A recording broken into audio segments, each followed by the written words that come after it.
నమస్తే వి న్యూస్ తెలంగాణకి స్వాగతం. బులెటిన్లో ముందుగా హెడ్లైన్స్. వైఎస్ఆర్సీపీ ఎప్పుడు కూడా ప్రజలకు తోడుగా ఉంటుంది.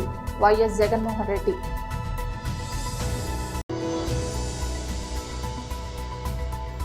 గత ప్రభుత్వంలో భూ సర్వే పేరిట దోపిడీ.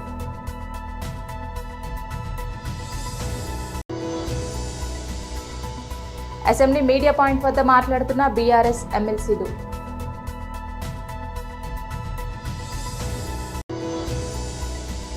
కాంగ్రెస్ గెలిచి ప్రజలకు ఉపయోగపడే పని ఏ ఒక్కటి చేయలేదు. పాయల్ శంకర్.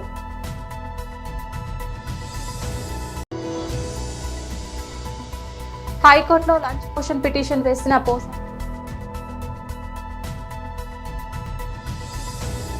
వైఎస్ఆర్సీపీ స్థాపించి 15 ఏళ్లు అవుతోంది. 14 ఏళ్ల వైఎస్ఆర్సీపీ ప్రయాణంలో మొదటి రోజు నుంచి ఈ పార్టీ పుట్టింది కష్టాల్లో నుంచి. ప్రజల కష్టాలను వైఎస్ఆర్సీపీ తమ కష్టాలుగా భావించి ప్రజల తరపున వాయిస్ ఆఫ్ వాయిసెస్ కింద ప్రతి అడుగులోనూ పోరాటం చేస్తూ వస్తోంది. ఈరోజు ప్రతిపక్షంలో మనం కూర్చోవడం కొత్త కాదు. ఈ 15 ఏళ్ల మన ప్రయాణంలో 10 ఏళ్లు మనం ప్రతిపక్షంలోనే ఉన్నాం. అధికార పక్షానికి దీటైన సమాధానం ఇస్తూనే వస్తున్నాం. వైఎస్ఆర్సీపీ స్థాపించి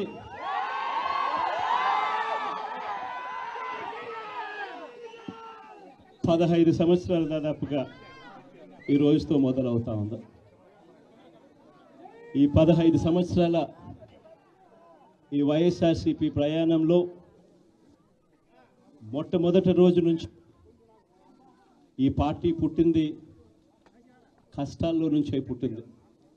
ప్రజల కష్టాలను వైఎస్ఆర్సీపీ పార్టీ తమ కష్టాలుగా భావించి ప్రజల తరపున వాయిస్ ఆఫ్ ది వాయిస్లెస్ కింద ప్రతి అడుగులోనూ పోరాటం చేస్తూనే వస్తూ ఉంది వైఎస్ఆర్సీపీ. ఈరోజు ప్రతిపక్షంలో మనం కూర్చోవడం కొత్త కాదు. ఈ 15 ఏళ్ల మన ప్రయాణంలో 10 సంవత్సరాలు మనం ప్రతిపక్షంలోనే ఉన్నాం. దీటైన సమాధానం అధికారంలో ఉన్న వాళ్ళకు ఎప్పుడు ఇస్తూనే వచ్చాం. కళ్ళు మూసుకొని కళ్ళు తెరిచేసరికి సంవత్సరం అయిపోయింది. ఇప్పటికే మరో 3 సంవత్సరాలు 4 సంవత్సరాలలో మళ్ళీ ఈసారి వచ్చేది మళ్ళీ వైఎస్ఆర్సీపీ పార్టీనే.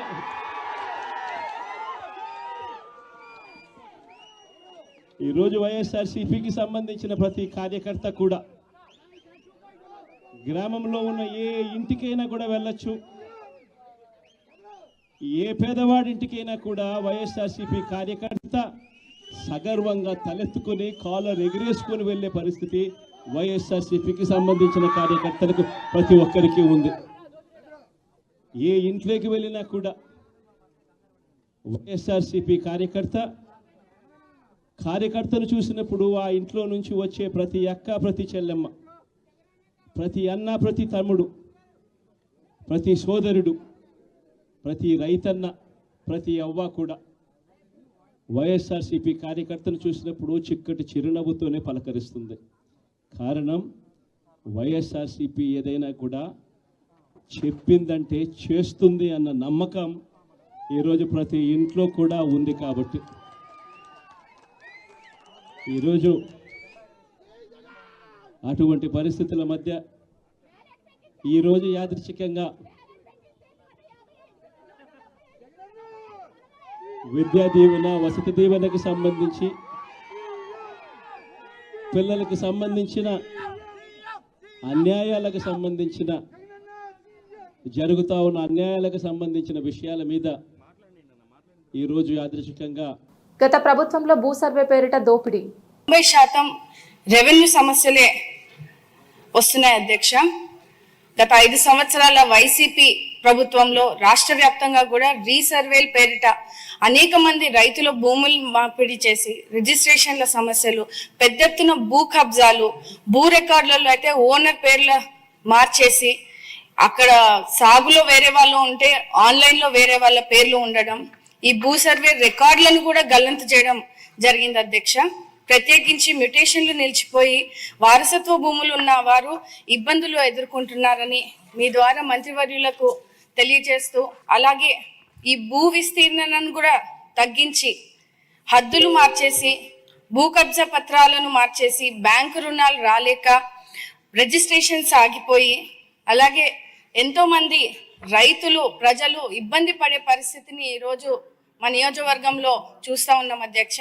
ముఖ్యంగా మాలాంటి రిజర్వ్ కాన్స్టిట్యుయెన్సీస్లో ఈ వైసీపీ నాయకులు అధికారులు ఎస్సీ ఎస్టీ బీసీ మైనారిటీ గల ప్రజల భూముల్ని కూడా కబ్జా చేయడం జరిగింది అధ్యక్ష. తక్కువ ధరలకే వాళ్ళని భయపెట్టి అమ్మడము లేదా కొనుగోలు చేయడము అవన్నీ కూడా జరగడం జరిగింది అధ్యక్ష. వాస్తవంగా ఈ విధంగా ఎన్నో దేవాలయ భూముల్ని కూడా వాళ్ళు కబ్జాలు చేసి రిజిస్ట్రేషన్లు చేసుకొని దాని అమ్మడాలు కూడా కొన్ని వాటిలో జరగడం జరిగింది అధ్యక్ష. మీ ద్వారా మంత్రివర్యులను వీళ్ళపై చర్యలు తీసుకుంటారా లేదా అని కూడా అడుగుతా ఉన్నాను అధ్యక్ష. ముఖ్యంగా 2019-24లో జరిగినటువంటి రీసర్వేలు అన్నట్టు కూడా తిరిగి రీసర్వే చేయించాలని కూడా మీ ద్వారా మంత్రివర్యులను కోరుతున్నాను అధ్యక్ష. గత 5 ఏళ్ల వైసీపీ ప్రభుత్వంలో భూ సర్వేల పేరిట పరిష్కారం చేయకపోగా కొత్త సమస్యలను కూడా పుట్టించడం జరిగింది అధ్యక్ష. ముఖ్యంగా మా నియోజకవర్గంలో చిన్న ఎగ్జాంపుల్ అధ్యక్ష, ఒక రైతు మ్యూటేషన్ జరగక అధికారుల చుట్టూ తిరిగి ఆఖరికి ఆరోగ్యం బాగాలేకపోతే ఆ డబ్బులు లేక ఆ భూమిని కూడా అమ్ముకోలేని పరిస్థితి లేదా బ్యాంక్ లోన్ కూడా తెచ్చుకోలేని పరిస్థితి వల్ల ఆత్మహత్యాన్ని కూడా పాల్పడ్డము మనము ఇప్పుడు చూస్తున్నాం అధ్యక్ష. దయచేసి మీ ద్వారా ఈ సర్వే విలేజ్ ఆఫీసర్ల పైన కూడా విచారణ వేసి వాళ్ళపై చట్టపరమైన చర్యలు కూడా మీ ద్వారా తీసుకోవాలని రెవెన్యూ అధికారుల పైన మనము ఖచ్చితంగా దీన్ని పర్సనల్గా తీసుకొని ఈ రైతులు ఏదైతే పేద రైతులు ఇబ్బంది పడ్డారో మీ ద్వారా మంత్రివర్యులు చర్యలు తీసుకోవాలని తెలియజేస్తున్నాను. ధన్యవాదాలు అధ్యక్ష. ఈ భూమి మార్పిడి అదేవిధంగా రిజిస్ట్రేషన్ వ్యవహారంలో మన్యంలో చాలా ఇబ్బందులు అనేవి ఉన్నాయి అధ్యక్ష. అయితే రిజిస్ట్రేషన్ అనేది మైదాన ప్రాంతంలో ఒకలా ఉంటుంది, మా గిరిజన ప్రాంతాల్లో కూడా వేరే రకంగా ఉంటుంది అధ్యక్ష. అయితే ఖచ్చితంగా సెటిల్మెంట్ పట్టాదారులకి అదేవిధంగా జిరాయితీ భూములు కలిగిన వారికి మాత్రమే రిజిస్ట్రేషన్ అవకాశం అనేది మా ఏజెన్సీ ప్రాంతంలో ఉంది అధ్యక్ష.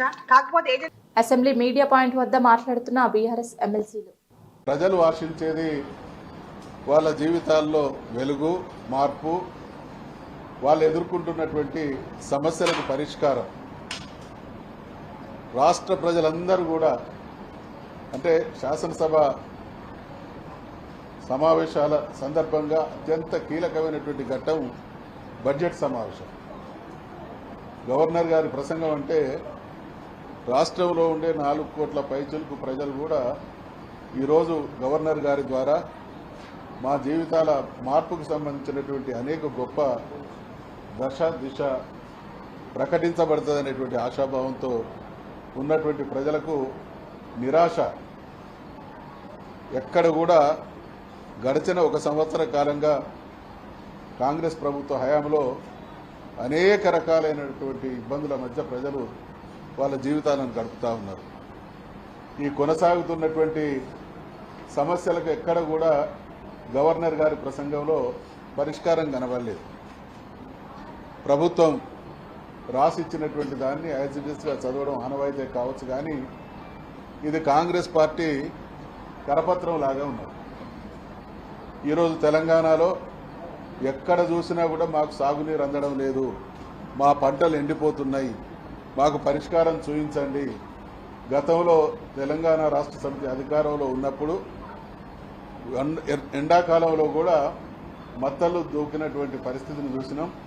ఈరోజు మళ్ళీ 10 సంవత్సరాల తర్వాత కళ్ళ ముందు పంటలు ఎండిపోతున్నటువంటి దయనీయ స్థితి కొనసాగుతూ ఉంటే గవర్నర్ గారి ప్రసంగంలో ఎక్కడ ఈ రైతులను ఆదుకుంటాం, పంటల దయనీయ పరిస్థితి ఈ విధంగా ఉంది అనేటువంటి మాట ఒక్క చోట కూడా లేదు.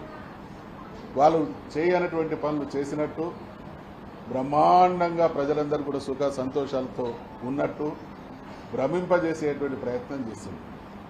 మనందరికీ కూడా తెలుసు, రుణమాఫీ విషయంలో మొదట్లో ప్రభుత్వం చెప్పినటువంటి మాట దాదాపు 40,000 కోట్ల రూపాయలు రైతాంగానికి అందించి మేము రుణమాఫీ చేస్తామన్నారు.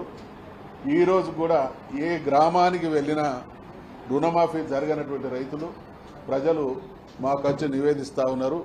మరి ఇప్పటి వరకు చేసింది ఎంత, ఇంకా చేయాల్సింది ఎంత అనేటువంటి విషయంలో కూడా స్పష్టత లేదు. సన్నవడ్లు కొన్నామంటున్నారు. సన్నవడ్లు గ్రామాలలో పోతే మేము ప్రభుత్వం మా దగ్గర నుండి వడ్లు సేకరించినా ఇప్పటి వరకు డబ్బులు రాలేదనేటువంటి పరిస్థితి కొనసాగుతోంది. ఆరోగ్యం బాగలేక వైద్య ఆసుపత్రులకు పోతే వాళ్ళ పరిస్థితి దయనీయంగా ఉంది. గురుకులాల్లో పరిస్థితి ఏమాత్రం మెరుగ్గా లేదు. ఈరోజు వారు ఏమంటారు, గవర్నర్ గారి ప్రసంగంలో మహిళల గేమ్ చేంజర్ అట ఈ మహాలక్ష్మి పథకం. అసలు మహాలక్ష్మి పథకంలో అత్యంత కీలకమైనటువంటి పథకం మహిళలకు 2,500 రూపాయలు ఇవ్వడం. దాని ఊసే లేకుండా సంవత్సర కాలంగా వాళ్ళు చెప్పినటువంటి మేనిఫెస్టో 15 మాసాలు ముగుస్తున్నటువంటి సమయంలో వాళ్ళకి ఎలాంటి సహకారం అందించకుండా వాళ్ళ జీవితాల్లో ఏదో గొప్ప మార్పు జరిగినట్టు. కాంగ్రెస్ ప్రభుత్వం ప్రజలకు ఇచ్చిన ఏ వాగ్దానాన్ని విజయవంతంగా అమలు చేయలేదు. చేయనటువంటి పనులు చేసినట్లు గొప్పలు చెప్పుకునే ప్రయత్నం చేశారు తప్ప కాంగ్రెస్ గెలిచి గద్దెనెక్కి ప్రజలకు ఉపయోగపడే పని ఏ ఒక్కటి చేయలేదు. ఇప్పటికే 2 లక్షల రూపాయల రైతులకు రుణమాఫీ కాక వడ్డీ కట్టలేనటువంటి రైతులు ఈ రోజు లక్షల మంది రైతులు ప్రభుత్వానికి ఉత్తరాలు రాస్తున్నారు. కానీ చేయని పనిని చేసినట్టుగా గవర్నర్ గారి నోటి ద్వారా ఈ ప్రభుత్వం అబద్ధాలు మాట్లాడించింది. కోటి మహిళలకు 1,00,000 కోట్ల రూపాయలతో కోటీశ్వరులను చేసినాము మహిళలను చెప్పించింది.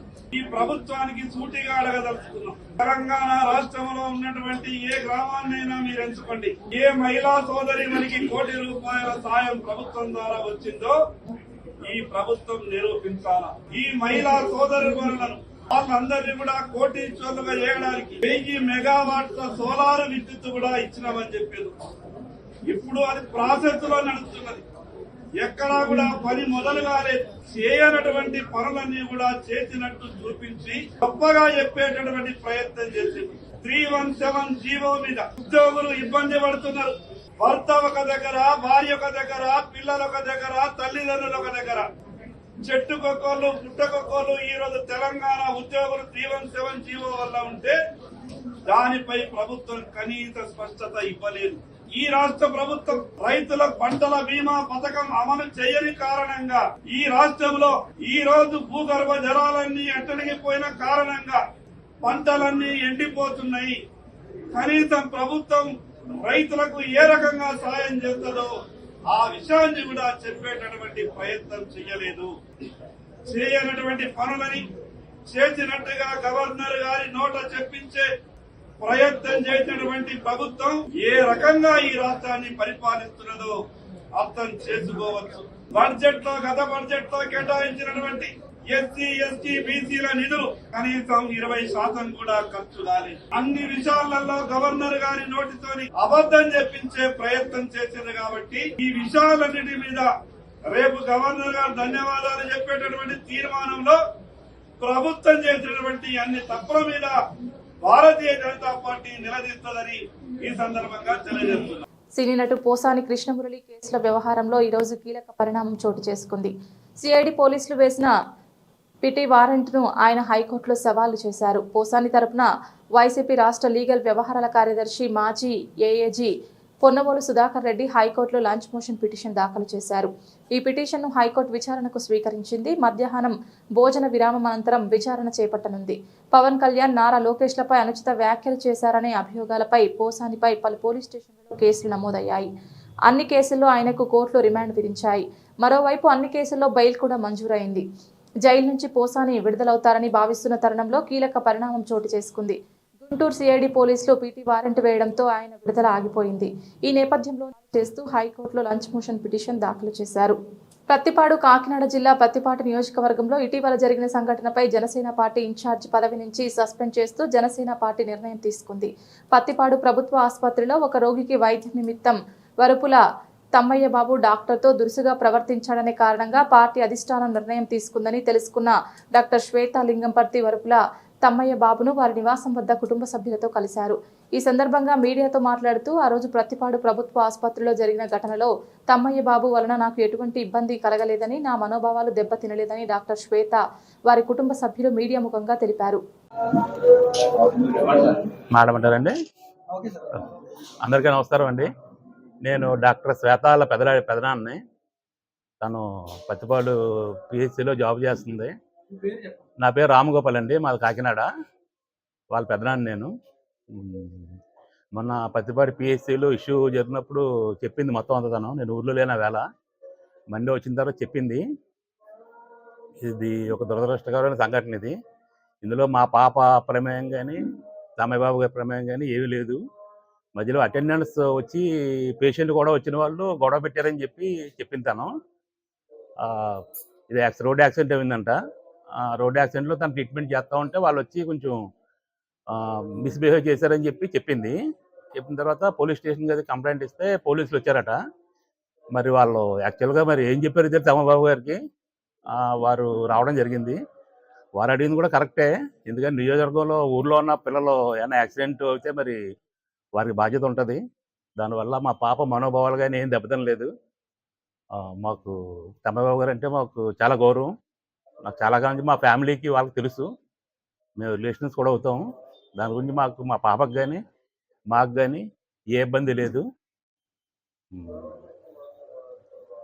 సంఘంలోని స్థానిక వెలుగు కార్యాలయంలో కెనరా బ్యాంక్ పథకాలపై బ్యాంక్ మేనేజర్ శివ కళాజాత కళాకారులచే అవగాహన కార్యక్రమాన్ని నిర్వహించారు. కళాకారులు బ్యాంక్ పథకాలు, సైబర్ మోసం జరిగే తీరును నాటిక ద్వారా వివరించారు. కళాజాత కళాకారులు పాటలు, నాటకాల ద్వారా బ్యాంకు సేవలను తెలియజేశారు. కెనరా బ్యాంక్ సేవలను ప్రతి ఒక్కరూ సద్వినియోగం చేసుకోవాలని సూచించారు.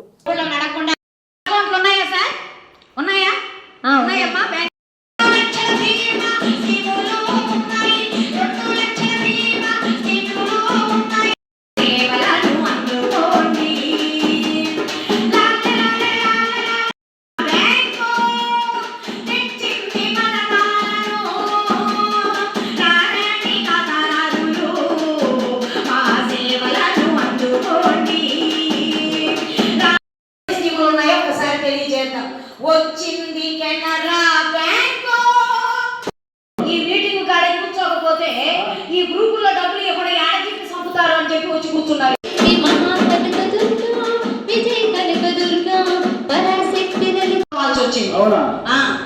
మరి సంఘం బ్రాంచ్ తరఫు నుండి, మా సిబ్బంది తరఫు నుండి, ముఖ్యంగా ఇక్కడికి వచ్చినటువంటి ఎంపీడీఓ మేడం గారికి కానీ, ఏపీఎం రవిశంకర్ రెడ్డి సార్కి కానీ, మన గ్రూప్ సభ్యురాలు వివోఏకి, మీ అందరికీ మీ విలువైన టైం మాకు ఇచ్చినందుకు, ఈ ఫినాన్షియల్ ఇంక్లూజన్ లేదా ఫినాన్షియల్ లిటరసీ ఒక ఆర్థిక అక్షరాస్యత కార్యక్రమానికి మీరు చాలా ఉత్సాహంగా పార్టిసిపేట్ చేసి మీ టైం ఇచ్చినందుకు మా తరఫు నుండి కృతజ్ఞతలండి.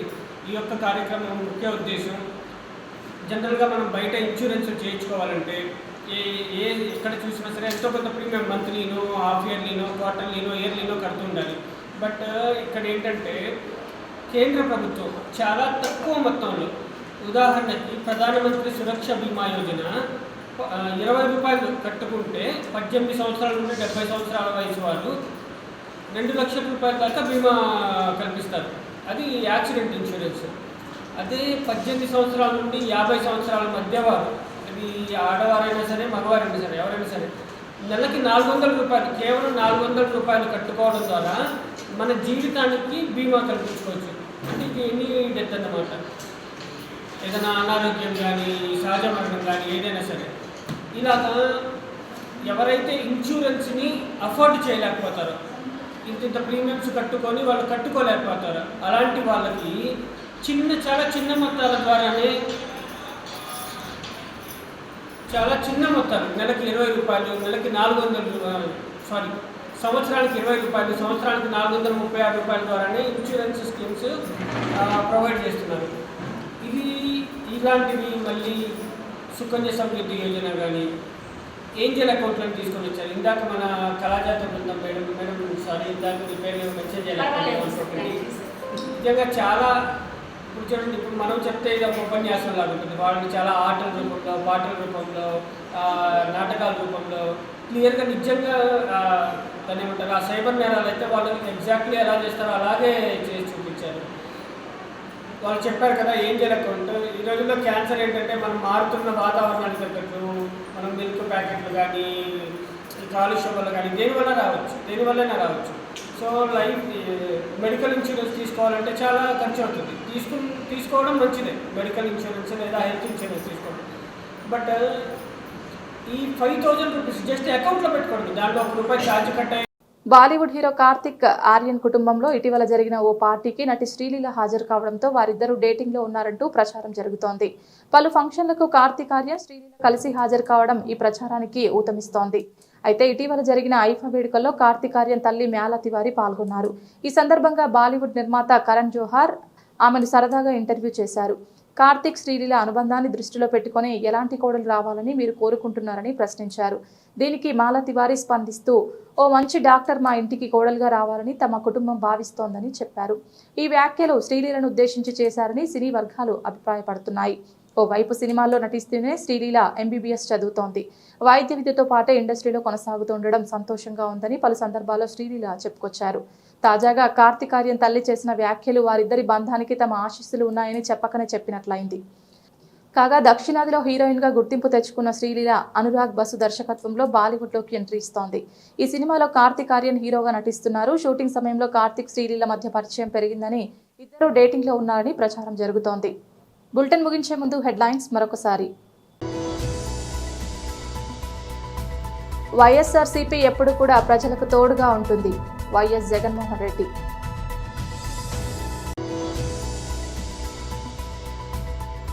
గత ప్రభుత్వంలో భూ సర్వే పేరిట దోపిడీ.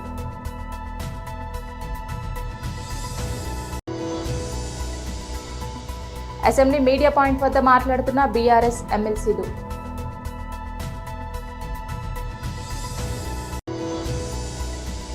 కాంగ్రెస్ గెలిచి ప్రజలకు ఉపయోగపడే పని ఏ ఒక్కటి చేయలేదు. పాయల్ శంకర్.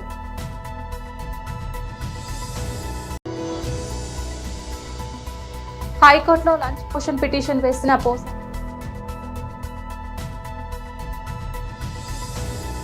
ఇది ఇవాల్టి బులెటిన్. తిరిగి మరొక బులెటిన్లో మళ్ళీ కలుసుకుందాం. అంతవరకు సెలవు. నమస్కారం.